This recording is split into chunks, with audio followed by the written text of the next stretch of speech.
Okay student, देखो 12th class में हम पढ़ रहे थे केमिकल काइनेटिक्स और अपनी केमिकल काइनेटिक्स यूनिट में अब तक हमने इंटीग्रेटेड फॉर्म ऑफ इक्वेशंस को स्टडी किया था और इंटीग्रेटेड फॉर्म ऑफ इक्वेशन के लिए हमने स्टडी करना है फर्स्ट ऑर्डर की रिएक्शन को।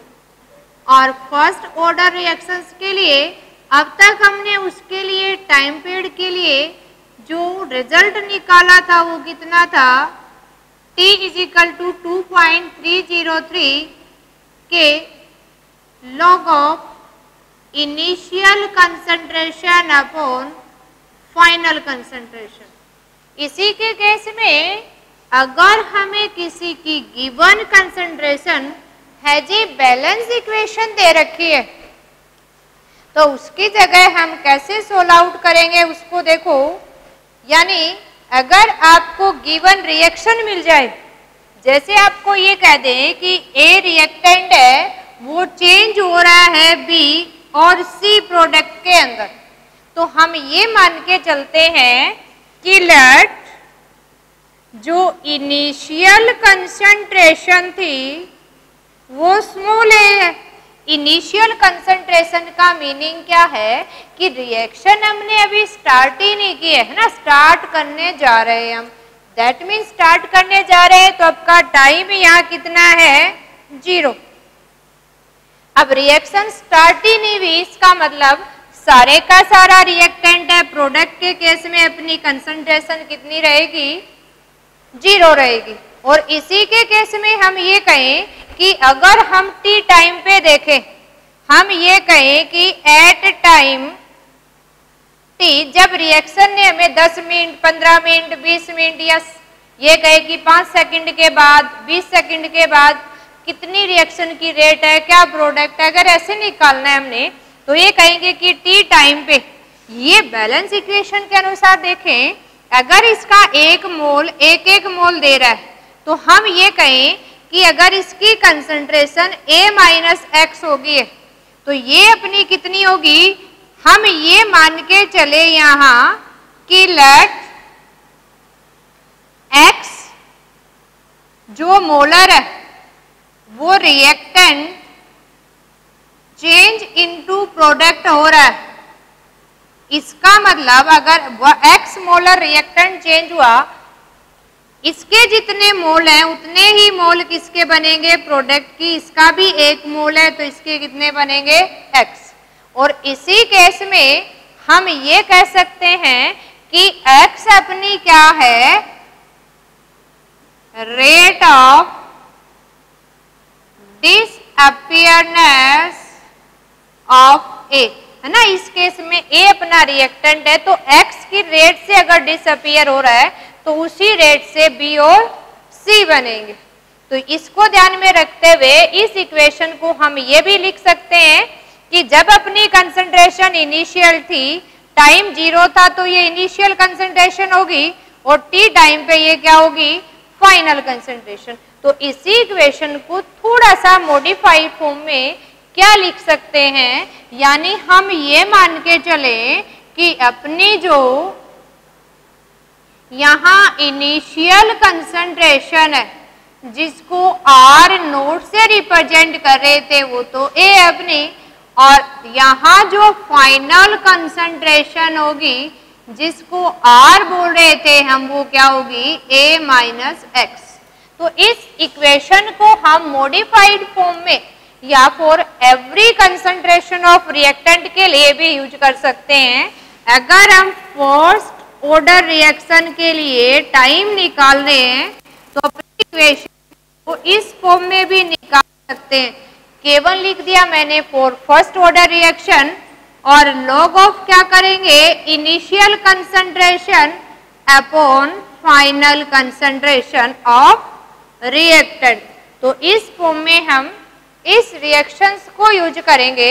इस केस में अगर किसी भी कंसंट्रेशन रिएक्टेंट की या प्रोडक्ट की गिवन है तो भी हम क्या निकाल सकते हैं कि टाइम पीरियड कितना होगा फॉर कंप्लीशन ऑफ रिएक्शन।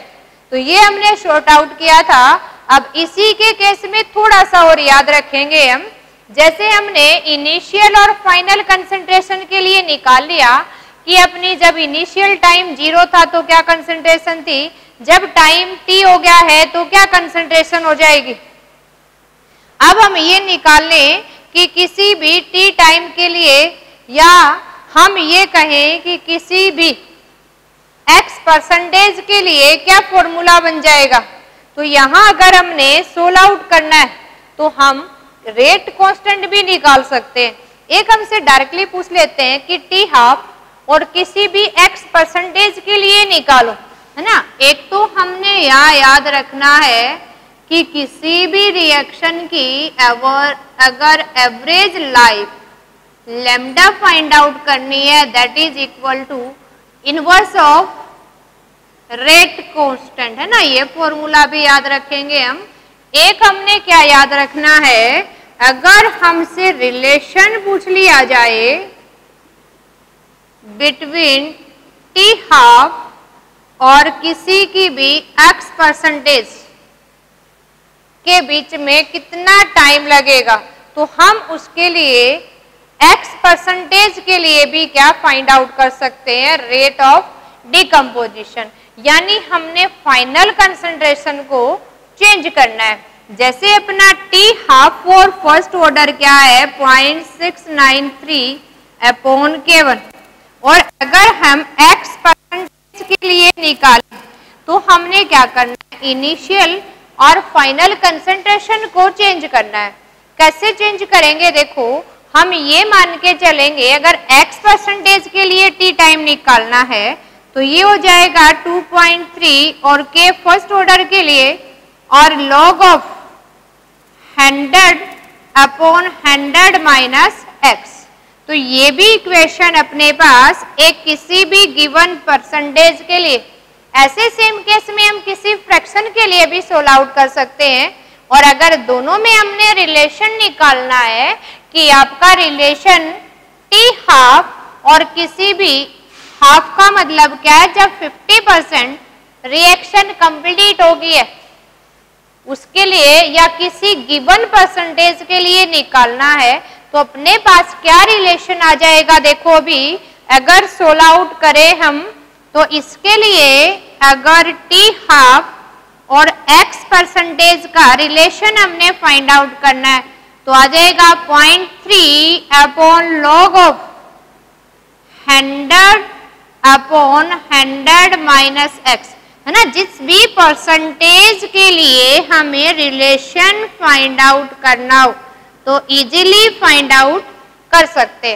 तो ये तो हमने कुछ याद रखना है, इससे रिलेटेड फॉर्मूले, और इनके ऊपर हमने न्यूमेरिकल सोल्व करेंगे अपनी डाउट्स क्लासेस के अंदर, है ना। आप क्वेश्चनिंग करके हम सोल्व आउट करेंगे। इसी से रिलेटेड देखो अब हमें कंसंट्रेशन की टर्म में ना देके किसी को हम गैसेस के केस में अगर सोल्व आउट करें तो कैसे करेंगे। अपने सिलेबस में अगर देखें तो फर्स्ट ऑर्डर की रिएक्शन है, ये कब यूज कर रहे हैं, जब कंसंट्रेशन दे रखी है। और यही अगर गैसेस केस में सारे के सारे रिएक्टेंट और प्रोडक्ट अगर गैसेस कंडीशन में हैं तो फर्स्ट ऑर्डर रिएक्शन किस फॉर्म में हमने सोल्व आउट करनी है। क्या हमारे पास एक फॉर्मूला आएगा, रिलेशन आएगा, देखो यानी फर्स्ट ऑर्डर रिएक्शन हमने करनी है किसके अंदर, इन गैस फेज के अंदर। जब आपके रिएक्टेंट या प्रोडक्ट दोनों ही गैस फेज में दे रखे हैं, यानी रिएक्शन आपकी गैस फेज में हो रही है, तो उसको हम कैसे सोल्व आउट करेंगे। तो कंसिडर करते हैं कि ए जो रिएक्टेंट है वो गैसेस कंडीशन में है और चेंज हो रहा है बी गैसेस कंडीशन में और सी भी किस में है, गैसेस कंडीशन। हम यह मान के चलेंगे कि यहां जो हमारा हम यहां कंसिडर करेंगे कि लेट इनिशियल प्रेशर जो होगा वो क्या होगा अपना PI, कि इनिशियल प्रेशर है वो अपना क्या हो गया P9। कई बार हम कहें कि 0 टाइम पे है तो ये मान लें कि P0 है, कि 0 टाइम पे अपना कितना प्रेशर है जब रिएक्शन को हमने स्टार्ट ही नहीं किया। और जब ये है कहे हम प्रेशर एट टाइम टी, तो ये अपना क्या हो जाएगा पीटी। और ये किसको एक्सप्लेन करता है, टोटल प्रेशर ऑफ मिक्सचर। क्योंकि अगर क्लोज कंटेनर में रिएक्शन कैरिड आउट करवा रहे हैं तो उस केस में क्या होगा, ये क्लोज कंटेनर के अंदर रिएक्टेंट प्रोडक्ट सबकी वजह से प्रेशर एग्जर्ट होता है। तो हम ये मान ले कि जो अपने ए है उसकी जो डिकम्पोजिशन की रेट है या डिसअपियर रेट है, तो वो डिक्रीज इन प्रेशर कितना हो रहा है एट ए टाइम टी पे, तो वो भी यहाँ साथ में हम कंसिडर कर लेते हैं कि let X pressure decrease T time for A reactant. A reactant के लिए X atmosphere pressure T decrease हो गया। अब अपनी रिएक्शंस के अनुसार हम कितने मोल दे रखे हैं या कंसीडर करते हैं, यानी ये मान के चले हम जब टाइम इक्वल टू 0 था, यानी रिएक्शन स्टार्ट ही नहीं हुई, अभी स्टार्ट करने जा रहे हैं हम, दैट मीन जितना भी प्रेशर है वो किसकी वजह से है, ए की वजह से होगा। तो जो इनिशियल प्रेशर पी नोट हमने माना है वो किसकी वजह से है, ए की वजह से। अब ये रिएक्शन स्टार्ट ही नहीं हुई तो इसका प्रेशर भी 0 है, सी का प्रेशर भी कितना होगा, 0 होगा। अब ये कहें कि हम जब टाइम आपने टी ले लिया है ना, जितना भी दे रखो 10 सेकंड, 15 सेकंड, 20 सेकंड या मिनट में, आवर में, इतने टाइम गैप के बाद निकालना है कि हमने मान लिया कि टी टाइम में एक्स एटमॉस्फेयर ए का है वो कम हो गया। अब जितना कम होगा उतना ही क्या बनेंगे, बी और सी। तो अपना क्या हो जाएगा, देखो यहाँ ये मान के चलें अगर ये पी में से एक्स माइनस कर देंगे, इसका डिक्रीज हो गया, 1 मोल यहाँ है 1 मोल यहाँ है, तो जितना यहाँ डिक्रीज होगा उतना ही बी और सी का फॉर्मेशन होगा। अब इसी को अगर सोल्व आउट करें तो अपना टी टाइम पे टोटल प्रेशर क्या है, पीटी। दैट मीन्स क्या होगा, यहाँ अपना जो टोटल प्रेशर है, और टोटल प्रेशर को हमने किससे इंडिकेट किया है, पीटी से, ये किसके बराबर होगा, ए का प्रेशर, बी का प्रेशर और सी का, यानी P dot minus x plus x plus x. अब एक एक्स से तो एक्स क्या हो गया, कैंसिल आउट, और अपने पास यहाँ क्या बन गया है फॉर्मूला, देखो ये अपने पास रह गया अभी पी इनिशियल प्रेशर या पी नॉट प्लस एक्स। अब अगर हमने एक्स की वैल्यू निकालनी है तो क्या हो गया, P T minus P note. अब ये अपने पास फॉर्मूला आ गया है। हमें जब भी निकालना है, जैसे अभी फर्स्ट ऑर्डर रिएक्शन में देखा था, हम initial condition upon final condition solve out करते हैं, तो इसको सोल्व करने के लिए हम अपनी जो फर्स्ट ऑर्डर की रिएक्शन थी उसमें initial upon final pressure of reactant put करना है हमने, तो हमें यहाँ इस इनिशियल की जगह यहाँ फाइनल प्रेशर की वैल्यू कैलकुलेट करनी है। हम ये मान के चलते हैं कि टी टाइम पे जो ए का प्रेशर है वो पी ए, और पी ए किसके बराबर है, पी नोट माइनस एक्स के बराबर।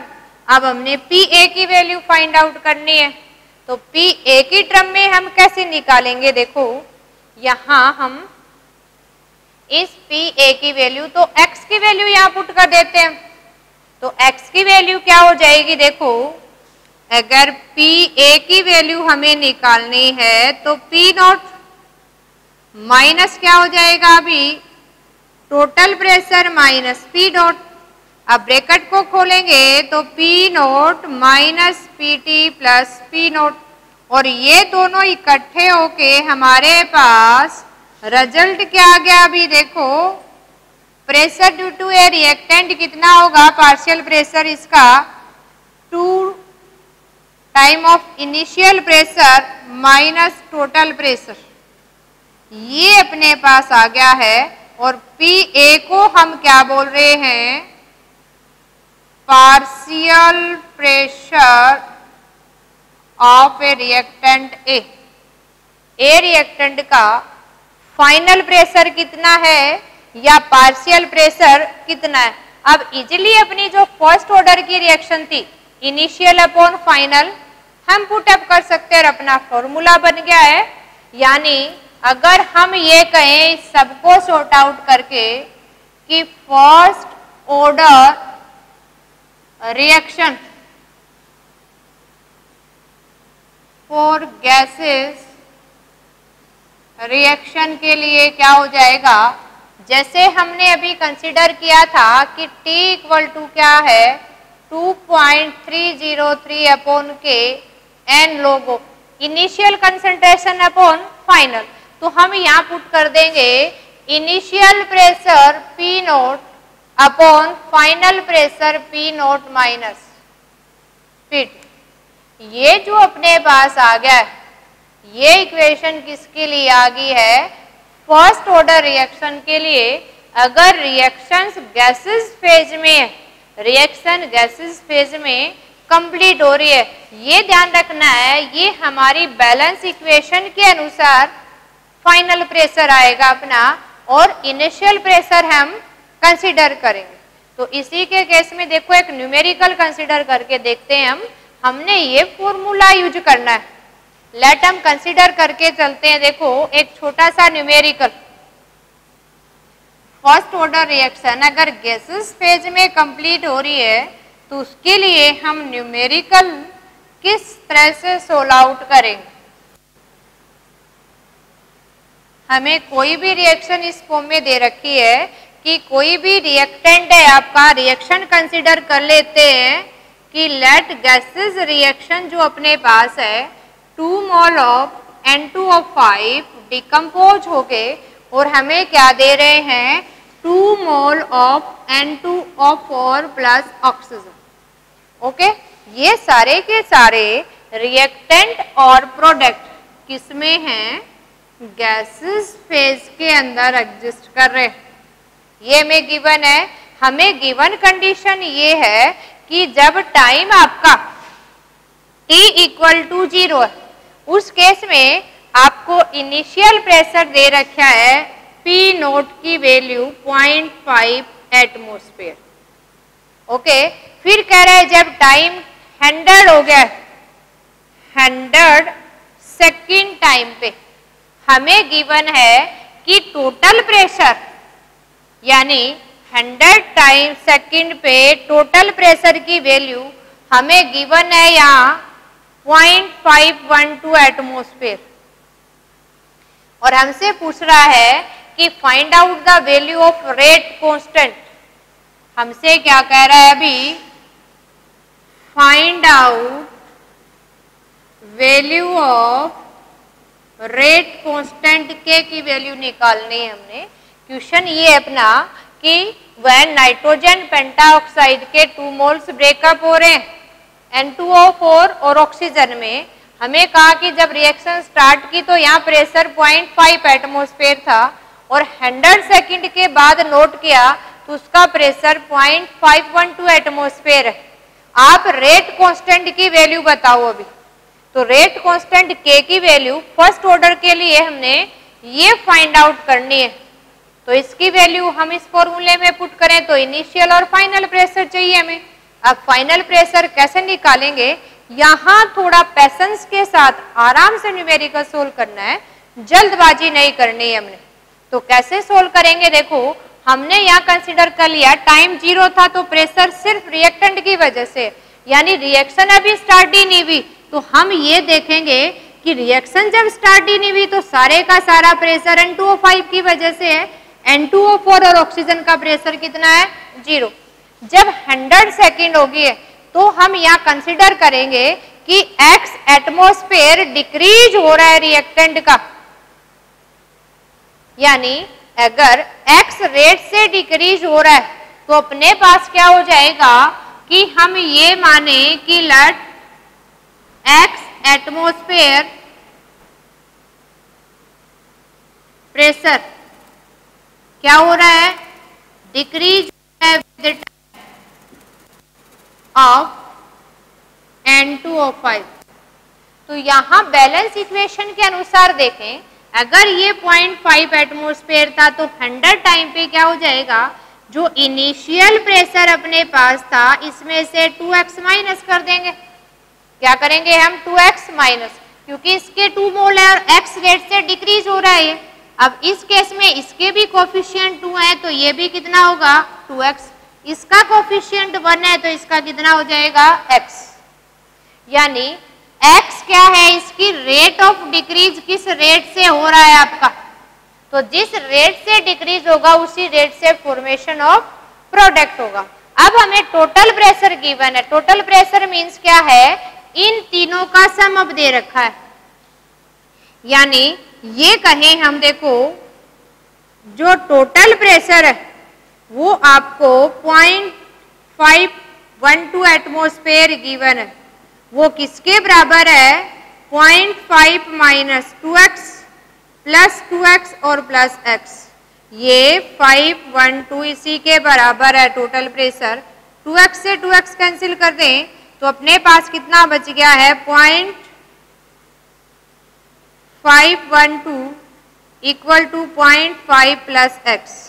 अब जैसे हमने डेरिवेशन में किया था, यहाँ हम x की वैल्यू फाइंड आउट करेंगे और ये कितनी आ जाएगी अभी, 0.512 माइनस 0.5 और ये कितनी आ गई हमारे पास, 0.012 एटमॉस्फेयर। x की वैल्यू आ गई। अब हम x की वैल्यू पुटअप करके और N2O5 का पार्शियल प्रेशर फाइंड आउट कर सकते हैं। क्या फाइंड आउट कर सकते हैं हम, पार्शियल प्रेशर ऑफ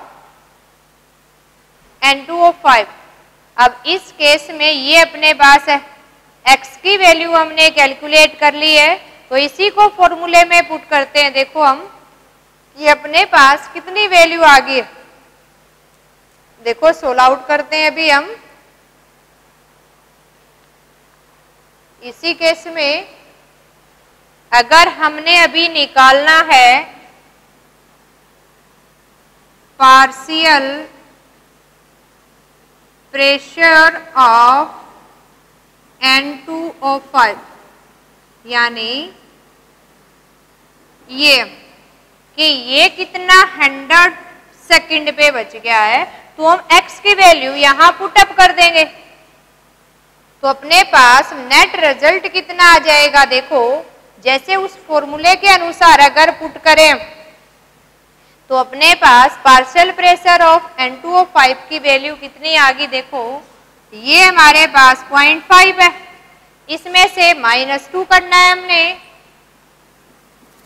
और यहां हम x की वैल्यू ये पुट कर देते और x की वैल्यू अगर ये पुट करें तो अपने पास सोल्व आउट करके क्या डाटा आएंगे। देखो यहां इसी को अगर सोल्व आउट करें, चाहे इसको u की फॉर्म में हम पुट करें कि टोटल और माइनस कर दें, तो x की वैल्यू यहां अपने पास आ गई है 12 और इसी को पूरा सोल्व आउट करके लिखें तो अपने पास अप्रोक्स जो डाटा आ गया है वो डाटा कितना आ जाएगा। देखो अभी अगर इसी को हम सोल्व आउट करके लिखें तो अपने पास कितनी वैल्यू आएगी। देखो अभी ये जो अपने पास फॉर्मूला था, ये x की वैल्यू जो हमने यहाँ फाइंड आउट की है कि टोटल माइनस दिस, इसी से हम सोल्व आउट करें।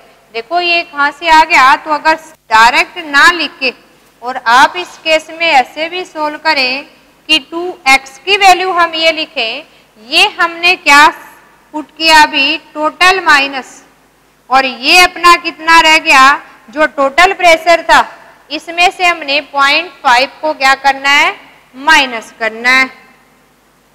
ये वैल्यू भी यहाँ पुटअप कर सकते हो तो कितनी रह गई है, जो अपना P टोटल प्रेशर था उसमें से 0.5 माइनस कर दिया और इसी को अगर सोल्व आउट करके लिखें तो ये तो माइनस माइनस पॉजिटिव हो जाएगा और PT हमने क्या करना है, माइनस करना है।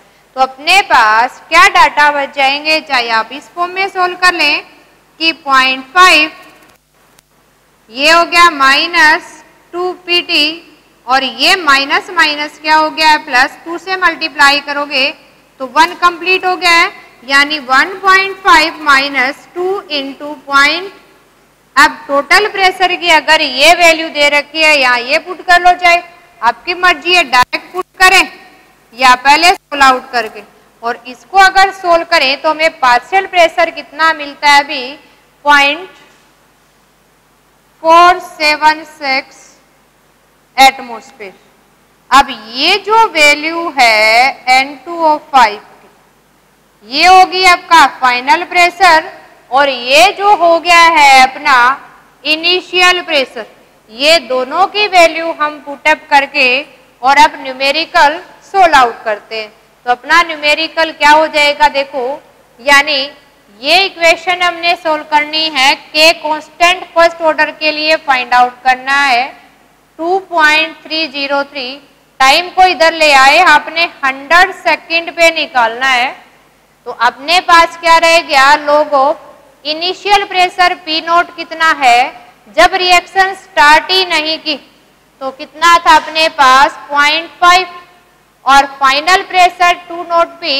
ये जो हमने रिजल्ट यहाँ निकाला है, कितना निकाला है हमने 0.476 एटमॉस्फेयर। इसी को हम सोल्व आउट करेंगे और हमें इसी को लॉग को सोल्व आउट करके यहाँ डाटा मिलेगा और आंसर अपना कितना आ जाएगा, अभी जो रेट कांस्टेंट की वैल्यू होगी। देखो इसको आप सोल्व आउट करेंगे, हम लॉग की वैल्यू चेक करेंगे तो हमें आंसर मिल जाएगा 4.96 इंटू 10⁴। और अब ये रेट कांस्टेंट उसी में देखना है जिसमें आपको टाइम गिवन है, और टाइम गिवन किसमें था, सेकंड में, है ना। एक्यूरेट सोल्व करो तो 4.92 किसमें आ गया, पर सेकंड। वैसे भी फर्स्ट ऑर्डर की रिएक्शन है तो आपका पर टाइम में ही आएगा, और सेकंड में था तो रेट कांस्टेंट की वैल्यू किसमें आ गई, पर सेकंड में। बस इस न्यूमेरिकल को सोल्व करते टाइम जल्दबाजी नहीं करनी है, चाहे पहले एक्स की वैल्यू सोल्व करके यहाँ पुट कर दें या डायरेक्ट आप ये इनिशियल प्रेशर में से हमने जितने टाइम मोल है उसको माइनस करके एक्स की वैल्यू निकाली थी, वो एक्स की वैल्यू पुट करी है तो यहाँ आपका पार्शियल प्रेशर आ गया, इनिशियल माइनस तो इनिशियल अपॉन फाइनल, और यही फॉर्मूले में हम यहाँ पुट आउट करते हैं। तो इजीली क्या कर सकते हो, सोल्व कर सकते हो। तो ये हमारे प्रेशर से रिलेटेड कुछ न्यूमेरिकल हमसे पूछे जा सकते हैं। अब देखो प्रेशर की जगह जैसे कंसंट्रेशन देते हैं, हमें वॉल्यूम भी गिवन हो सकता है कि किसी गैसेस कंडीशन के लिए हमें वॉल्यूम गिवन हो, तो आपने कुछ भी नहीं करना, हमने ये ध्यान रखना है कि वॉल्यूम की टर्म में अगर रिएक्टेंट का वॉल्यूम गिवन है तो हम कैसे सोल्व आउट करेंगे ये देखते हैं। को numericals in term of volume अगर सोल्व आउट करें कि गैसेस का आपको प्रेशर ना देके और वॉल्यूम दे रखा है तो किस तरह के न्यूमेरिकल हम सोल्व आउट करेंगे। देखो अगर यहाँ आपका वॉल्यूम गिवन है, ऐसा न्यूमेरिकल लेते हैं हम, ऐसे type of question when volume of reactant is given, जब वॉल्यूम ऑफ रिएक्टेंट आपको गिवन है तो कैसे सोल्व आउट करेंगे। तो इसके लिए हम एक रिएक्शन कंसीडर कर लेते हैं, और अगर डायरेक्ट हम फॉर्मूला याद रखना सीख करें तो जब टाइम 0 था तो अपना वॉल्यूम क्या था, इनिशियल वॉल्यूम हो जाएगा। और जब ये कहें कि जब टाइम आपका टी टाइम जितनी भी आपकी सेकंड दे रखी हो तो वीटी वॉल्यूम हो जाएगा।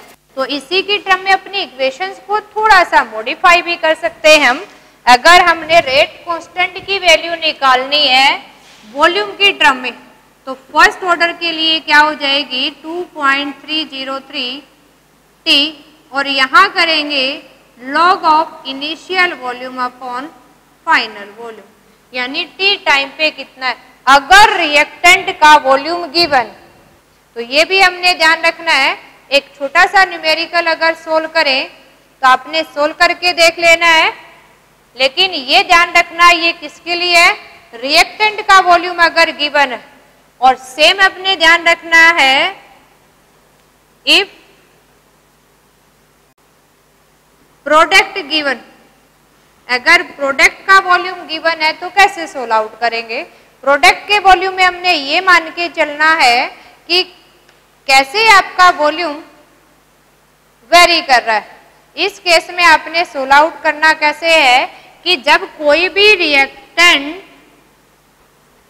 हम ये कहें कि आर रिएक्टेंट प्रोडक्ट में चेंज हो रहा है और इसके लिए यहां टाइम फॉर रिएक्शन के लिए इंफिनिटी है, यानी जब रिएक्टेंट कंप्लीट हो जाएगा, रिएक्शंस क्या हो जाए, कंप्लीट, यानी ये मान के चलें कि एंड ऑफ रिएक्शन हो गया, रिएक्शन आपकी कंप्लीट हो गई है, ऐसी कंडीशन में टाइम इंफिनिटी हो जाता है अपना।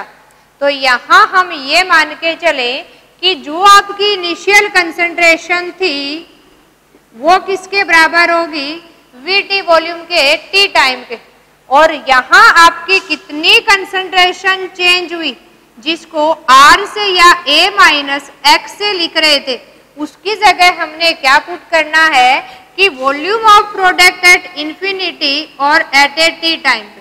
बस ये दो टर्म आपने याद रखने हैं और हम इजीली क्या राइट कर सकते हैं, फॉर्मूला फॉर ए प्रोडक्ट की टर्म में भी फर्स्ट ऑर्डर के लिए क्या हो जाएगा, देखो अपना, अगर उसी के साथ हम राइट करें, ये तो कब है, वॉल्यूम ऑफ रिएक्टेंट गिवन, और अगर हम ये कहें कि volume of product is given, थोड़ा ये डाटा हम यूज करके इसको राइट करें। ये हमने रिएक्टेंट के लिए कंसीडर किया, ये किसके लिए, प्रोडक्ट के लिए। तो अपना फॉर्मूले के अंदर जो चेंज आएगा वो क्या आ जाएगा, देखो की वैल्यू हमने निकालनी है, ये तो आपका सेम रहेगा टी, यहाँ करेंगे log of volume at infinity upon infinity minus VT, यानी वॉल्यूम इंफिनिटी पे कितना था और आपका किसी गिवन टाइम पे, यानी फाइनल माइनस इनिशियल, क्या हो गया है, फाइनल माइनस इनिशियल। तो ये डाटा हमने याद रखना है, लेकिन ये किसके लिए है, प्रोडक्ट गिवन है, और initial upon final of reactant given है। प्रोडक्ट की टर्म में volume at infinity upon volume infinity minus VT, कितना वॉल्यूम चेंज हुआ, और ये आपका किसके लिए, रिएक्टेंट के लिए। तो ये हमने कुछ न्यूमेरिकल सोल्व करने हैं, इनके ऊपर न्यूमेरिकल सोल्व करेंगे हम डाउट क्लासेस के अंदर। Okay student, next study in next video. Thank you.